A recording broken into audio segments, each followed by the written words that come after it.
Hello friends, I Kuldeep welcome you all to today's session of 20 GK question specifically curated from the Hindu as well as the Indian Express।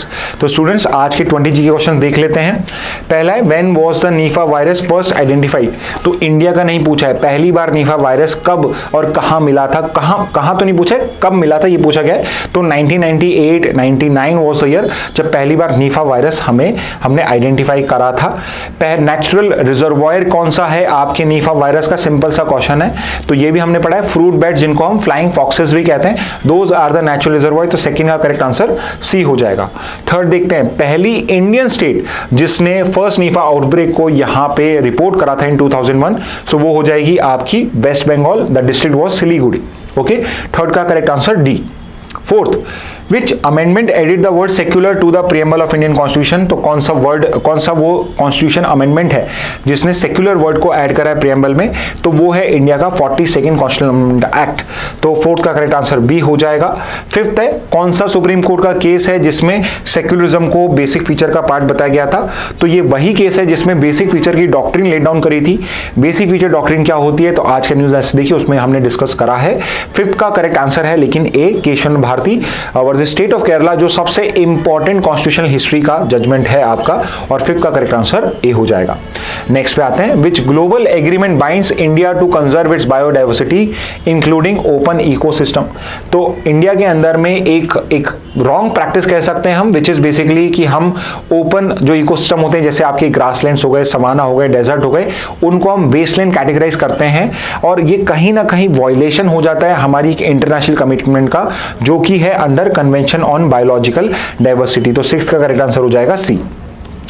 Next पे आते हैं, who has been recently appointed as a new chairperson of the national medical commission. तो NMC का recently newly appointed chairperson कौन है, तो उनका नाम है डॉक्टर अभिजात सेठ, जिनको कल ही अपॉइंट किया गया as the new chairperson of NMC. तो करेक्ट आंसर सेवेंथ का बी।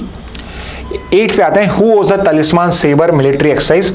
तो ये आपका एक पर्टिकुलर वन लाइनर था जो हमने डिस्कस करा था, वन लाइनर फॉर्म में ही। और तलिस्मान सेबर मिलिट्री एक्सरसाइज इसलिए पढ़ रहे हैं क्योंकि इंडिया इसमें पार्टिसिपेट कर रहा है, और एक मल्टीलैटरल एक्सरसाइज है ऑफ ऑस्ट्रेलिया। तो कई कंट्रीज 18+ कंट्रीज में पार्टिसिपेट कर रही हैं और India is also one of them. तो 8 का करेक्ट आंसर हो जाएगा ए। नेक्स्ट पे आते हैं, जीएसटी जो है वो इंडिया में कब से इंप्लीमेंट हो रहा है। तो मैंने आपसे आज न्यूज़ एंस में पूछा भी है कि हम जीएसटी डे कब सेलिब्रेट करते हैं। तो आपका जो जीएसटी है वो इंप्लीमेंट हुआ था जुलाई 2017 से, एग्जैक्टली 1 जुलाई 2017 से हमने इसको इंप्लीमेंट करना स्टार्ट करा था। तो 9 का करेक्ट आंसर होगा ऑप्शन बी। नेक्स्ट पे आते हैं, जीएसटी काउंसिल जो है जो बेसिकली रेट्स डिसाइड करता है, जीएसटी के सारे इंपॉर्टेंट प्रोडक्ट्स जो होते हैं, प्रोसीजर जो होते हैं वो डिसाइड करता है, और इसके अंदर में फाइनेंस मिनिस्टर जो होते हैं हर स्टेट के, यूनियन फाइनेंस मिनिस्टर वो बैठता है। और पूछा गया है कि इसको चेयर कौन करता है, तो इसको जो इंडिया के यूनियन फाइनेंस मिनिस्टर होते हैं वो ही इसको चेयर करते हैं। So can you tell me who is the prime minister, तो पूछने का मतलब नहीं है, who is the chief economic adviser of India. President of India भी नहीं पूछूंगा मैं आपसे, but who is the union finance minister of India. तो आप बी और डी अगर मुझे बता सकें तो इसके अलावा, बट 10 का आंसर हो जाएगा डी। 11 पे आते हैं, which of the following is not a current GST slab rate in India. इनमें से कौन सा जीएसटी का स्लैब रेट नहीं है। तो आज हमने फिर से ये डिस्कस करा था। तो 6% करके कोई भी रेट नहीं है, यस 5% करके एक आपकी जीएसटी रेट है, और उसमें सीजीएसटी और एसजीएसटी लगता है, तो 5 का 2.5% हो जाता है, बट 6% कोई भी रेट नहीं है। तो 11th का करेक्ट आंसर हो जाएगा बी। नेक्स्ट पे आते हैं, CIMMYT is located in which country. तो आपके मेज के लिए और वीट के लिए पर्टिकुलर ऑर्गेनाइजेशन है, किस पर्टिकुलर कंट्री में है, and this is the organisation which is responsible for green revolution in the world. तो ये जो पर्टिकुलर ऑर्गेनाइजेशन है ये लोकेटेड है मैक्सिको के अंदर में, और 12th का करेक्ट आंसर इसलिए हो जाएगा सी। नेक्स्ट पे आते हैं, IRRI international rice research institute, जो राइस रिसर्च में कंट्रीब्यूट करा था ग्रीन रेवोल्यूशन में, वो कहाँ पे है। तो CIMMYT जो आपकी है जो वीट वाली थी वो तो आपके मैक्सिको में, और IRRI जो आपकी राइस वाली है वो लोकेटेड है आपके फिलीपींस के अंदर में। तो 13 का करेक्ट आंसर है डी। नेक्स्ट पे आते हैं, who is known as a father of green revolution in the world. World के अंदर में फादर ऑफ ग्रीन रेवोल्यूशन कौन है? तो वर्ल्ड का सिलेक्ट पूछा जा रहा है क्योंकि ग्रीन रेवोल्यूशन के फादर इंडिया के अलग हैं और वर्ल्ड के अलग हैं। तो वर्ल्ड में तो नॉर्मन बोरलॉग है जिनको माना जाता है father of green revolution. William S Gaud है जो basically is known as he is the person who basically gave the term green revolution.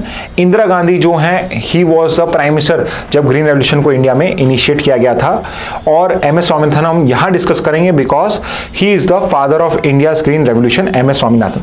तो एक क्वेश्चन मैं आपसे पूछूंगा, who is Varghese Kurien? He is also father of something. Varghese Kurien को किसका father माना जाता है इंडिया में? 15 का आंसर हो जाएगा A. 16 when was Indus water treaty sign? तो इंडस वाटर ट्रीटी कब साइन करी गई थी? प्लीज ये क्वेश्चन आ जाए तो गलत मत करके आना, बहुत इजी क्वेश्चन है, कई बार हम डिस्कस कर चुके हैं। तो इंडस वाटर ट्रीटी आपकी साइन हुई थी 1960 में, 16 का आंसर हो जाएगा बी। 17 में आते हैं, who brokered the Indus water treaty between India and Pakistan? तो ये किसने पर्टिकुलरली साइन करी थी? तो this was brokered by world bank. तो 17 का करेक्ट आंसर है सी। 18 पे आते हैं, where is the PCA headquarter? PCA का हेडक्वार्टर कहां पे है? तो permanent court of arbitration headquarter है द हाग के अंदर में। तो 18 का करेक्ट आंसर है डी। नेक्स्ट पे आते हैं, who won the men's single title at Wimbledon? तो 2025 का मेंस सिंगल टाइटल किसने जीता है? तो it was won by Jannik Sinner. किसको हरा के जीता ये आप कमेंट बॉक्स में बताइए कि जेनिक सिनर ने विंबलडन जो मेंस सिंगल है वो किसको हरा के जीता था? 19 का आंसर हो जाएगा A. Finally the last question for today, who won the women's singles title at Wimbledon 2025? तो यहां पे विमेंस सिंगल टाइटल जीता है इगा स्वियाटेक ने। तो आप कमेंट बॉक्स में बता सकते हैं कि किसको हरा के ये पर्टिकुलर टाइटल इन्होंने जीता है। तो 20 का करेक्ट आंसर हो जाएगा बी। ओके तो स्टूडेंट्स ये थे आज के इंपॉर्टेंट 20 जी के क्वेश्चन। इसके अलावा और भी जी के क्वेश्चन आप बना सकते हो अगर आप न्यूज को प्रॉपर्ली पढ़ें। Okay so with this message let's end today session. Thank you and have a very nice day.